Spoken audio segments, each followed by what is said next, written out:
Kasih karunia dan damai sejahtera Allah, itulah yang memelihara hati dan pikiranmu sekalian dalam Kristus Yesus Tuhan kita. Amin. Saudara-saudari, mari kita mendengarkan firman Tuhan yang terambil dari kitab Kisah Para Rasul, pasal yang ke-11, ayat yang ke-23 sampai dengan ayat yang ke-30. Demikianlah firman Tuhan. Setelah Barnabas datang dan melihat kasih karunia Allah, bersukacitalah ia. Ia menasihati mereka supaya mereka semua tetap setia kepada Tuhan.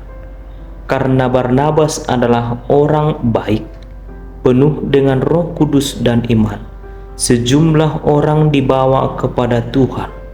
Lalu pergilah Barnabas ke Tarsus untuk mencari Saulus, dan setelah bertemu dengan dia, ia membawanya ke Antiokhia. Mereka tinggal bersama-sama dengan jemaat itu 1 tahun lamanya, sambil mengajar orang banyak. Di Antiokhia lah murid-murid itu untuk pertama kalinya disebut Kristen. Pada waktu itu, datanglah beberapa nabi dari Yerusalem ke Antiokhia.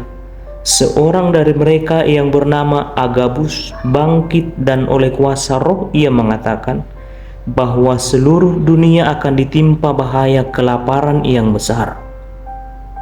Hal itu terjadi juga pada zaman Claudius.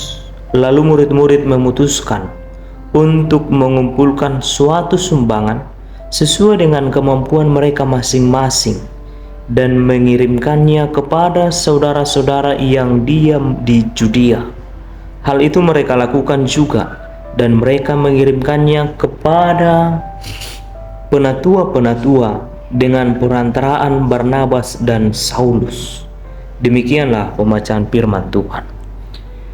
Saudara-saudari, salah satu dasar penting gereja adalah terang Yesus Kristus, di mana gereja itu adalah persekutuan orang-orang percaya yang telah dipanggil oleh Allah lewat Injil dan kuasanya untuk keluar dari kegelapan ke dalam terang Kristus. Artinya, tokoh paling utama atau dasar daripada gereja sesungguhnya adalah Kristus. Kristus yang memanggil kita, Kristus yang menerangi kita, dan Kristus yang memelihara hidup kita. Dan setiap orang yang berada di dalam gereja akan menerima Injil sebagai terang kehidupan yang memelihara kita, yang memperlengkapi kita dengan Injil dan sakramen. Dan lewat hal itu, kita diutus kembali ke tengah dunia dengan misi Allah, yaitu menyampaikan kabar baik, membawa misi itu kepada setiap orang, sehingga mereka menjadi murid Kristus, pengikut Yesus atau Kristen. Saudara-saudari, pernahkah Anda berpikir bagaimanakah sebuah komunitas rohani dapat bertahan ketika badai penderitaan itu datang? Secara manusia, penderitaan itu sering memecah belah, membuat perselisihan, bahkan melemahkan kualitas gereja. Tetapi percayalah, di dalam rencana dan kuasa Allah, badai justru menjadi angin yang menerbangkan benih firman-Nya ke tempat-tempat yang tak terduga. Artinya, masalah tantangan dalam gereja dapat dipakai oleh Allah untuk menjadi bibit Injil dalam mewartakan kasih Kristus. Jikalau kita tetap berpegang pada kuasa Injil. Lewat khotbah kita hari ini, kita kembali diingatkan akan sejarah gereja mula-mula, di mana Injil yang adalah kekuatan Allah dan sarana keselamatan telah melintasi batas bangsa Yahudi dan memeluk bangsa-bangsa non-Yahudi.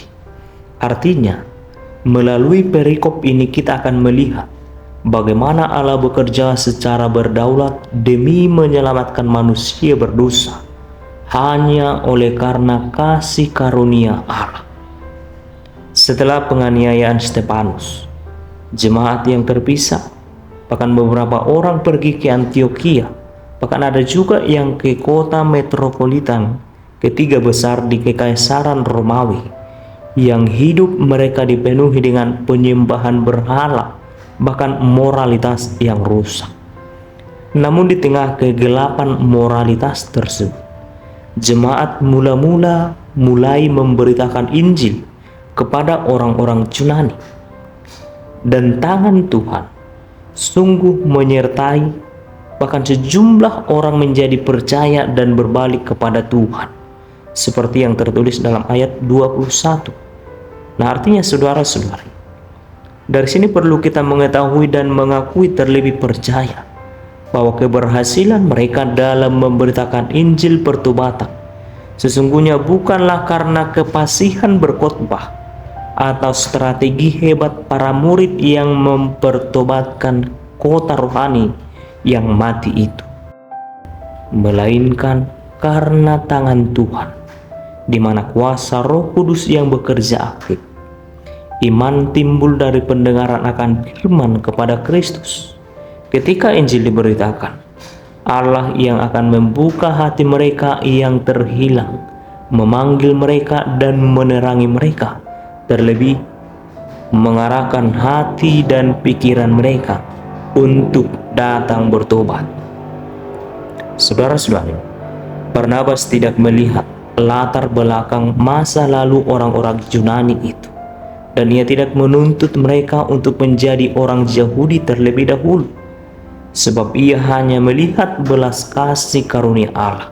Artinya, Barnabas yang namanya berarti anak penghiburan, bangkit untuk menasihati mereka agar tetap setia dan berpaut kepada Tuhan. Dan di Antiokhia pula Barnabas menjemput Saulus atau Paulus untuk menjadi pelayan Tuhan bersama dengan mereka. Dan di kota inilah juga untuk pertama kalinya murid-murid itu disebut Kristen. Nama Kristen itu sendiri berarti milik Kristus atau pengikut Kristus, yang artinya identitas mereka atau identitas kita sebagai orang percaya, orang Kristen, bukan lagi didasarkan pada suku, ras, atau status sosial, melainkan sepenuhnya di dalam Kristus.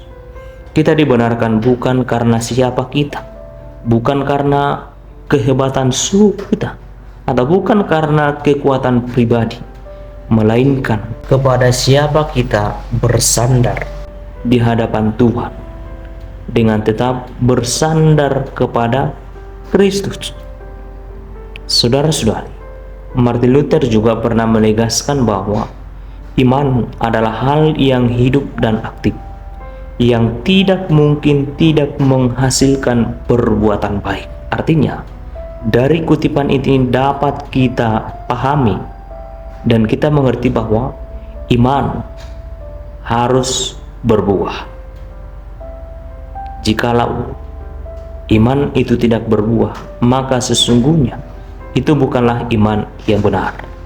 Oleh karena itu, saudara-saudari, marilah kita menyadari bahwa gereja adalah pekerjaan Allah. Sebab gereja berdiri dan berkembang bukan karena kehebatan manusia, melainkan karena tangan Tuhan yang memegang dan memimpinnya. Dan janganlah kamu juga khawatir atau tawar hati saat menghadapi tantangan zaman. Jadilah pemberita Injil. Jangan membatasi anugerah, sebab Injil Kristus diperuntukkan bagi semua orang, tanpa memandang status, masa lalu, maupun latar belakang sosial mereka. Hiduplah sebagai orang Kristen yang sejati, di mana identitas kita melekat kepada Kristus. Marilah kita juga mewujudkan iman kita melalui perbuatan kasih yang nyata. Kasih kita kepada Allah dan kasih kita kepada sesama. Sama seperti jemaat di Antiokhia. Mereka digerakkan oleh iman untuk hidup di dalam kemurahan hati. Demikianlah renungan kita pada saat ini. Kiranya kasih setia Allah Bapa, Anak, dan Roh Kudus memelihara dan menolong kita. Amin.